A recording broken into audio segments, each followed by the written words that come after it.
फाल्गुन मास कथा अध्याय 15 शिव महापुराण महात्म्य 3।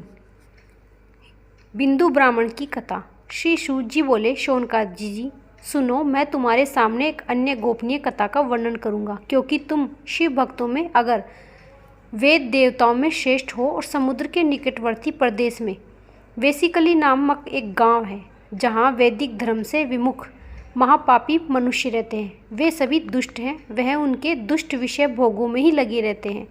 वह देवताओं के भाग्य पर विश्वास नहीं करते। वे सभी कुटिल वृत्ति वाले हैं और निंदा करते हैं, विभिन्न प्रकार के अस्त्र शस्त्र रखते हैं।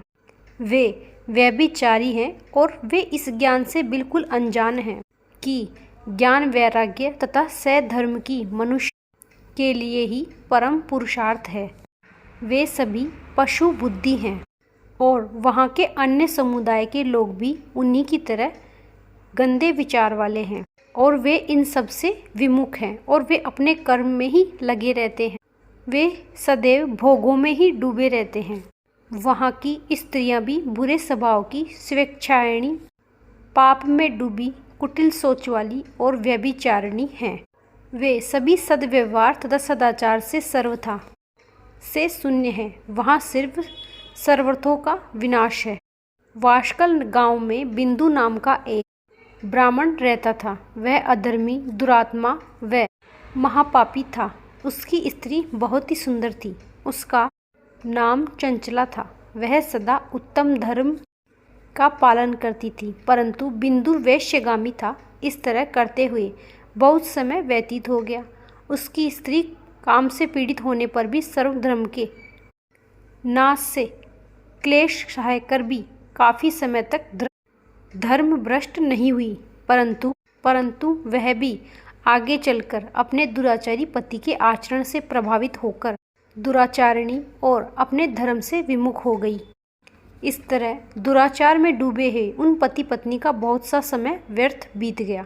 वैश्यगामी दुष्ट बुद्धि वाला भी दुष्ट बुद्धि ब्राह्मण बिंदु समय अनुसार मृत्यु को प्राप्त हो नरक में चला गया। बहुत दिन तक नरक के दुखों को भोगकर वह मूढ़ बुद्धि पापी विंध्य पर्वत पर भयंकर पिशाच हुआ।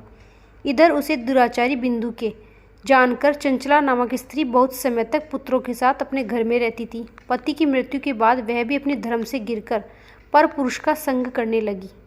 अपने धर्म का पालन करना छोड़ दिया। यही तभी कठिन समय होता है, लेकिन इसका फल मीठा होता है। विषय इस सत्य को नहीं जानता, इसलिए वे विषयों में विस्फल का स्वाद लेते हुए भोग करते हैं।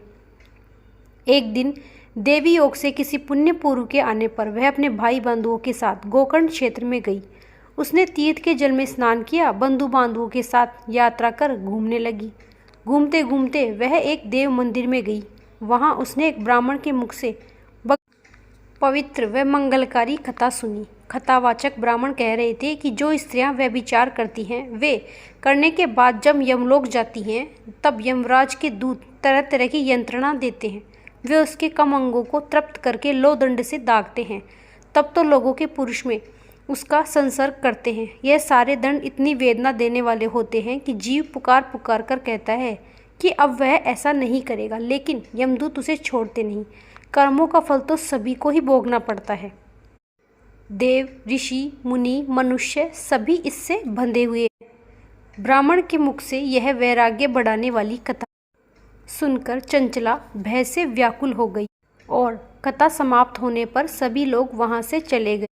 तब कथा बाँचने वाले ब्राह्मण देवता से चंचला ने कहा, ब्राह्मण, धर्म को ना जानने के कारण मेरे द्वारा बहुत बड़ा दुराचार हुआ है। स्वामी, मेरे ऊपर कृपा कर मेरा उद्धार कीजिए। आपके प्रवचन सुनकर मुझे इस संसार से वैराग्य हो गया है। मुझ मूढ़ चित्त वाली पापिनी को धिक्कार है। मैं निंदा के योग्य हूँ। मैं बुरे वेश में फंसकर अपने धर्म से विमुख हो गई थी। कौन मुझ जैसी कुमार्ग में लगाने वाली पापनी का साथ देगा? या यमदूत मेरे गले में फंदा डालकर मुझे बांध कर ले जाएंगे और नरक में मेरे शरीर के टुकड़े करेंगे। तब मैं कैसे उन यातनाओं को सहन कर पाऊंगी? मैं सब प्रकार से नष्ट हो गई हूँ, क्योंकि अभी तक मैं हर तरह के पाप में डूबी रही। हे ब्राह्मण, आप मेरे गुरु हैं, आप ही माता पिता। मैं आपकी शरण में आई हूँ। मुझ अबला का अब आप उद्धार कीजिए। सूत जी कहते हैं, शौनक जी। इस तरह विलाप करती हुई चंचला ब्राह्मण देवता के चरणों में गिर पड़ी। तब ब्राह्मण देवता कृपा पूर्वक उठाया। फाल्गुन मास कथा अध्याय समाप्त। राधे राधे।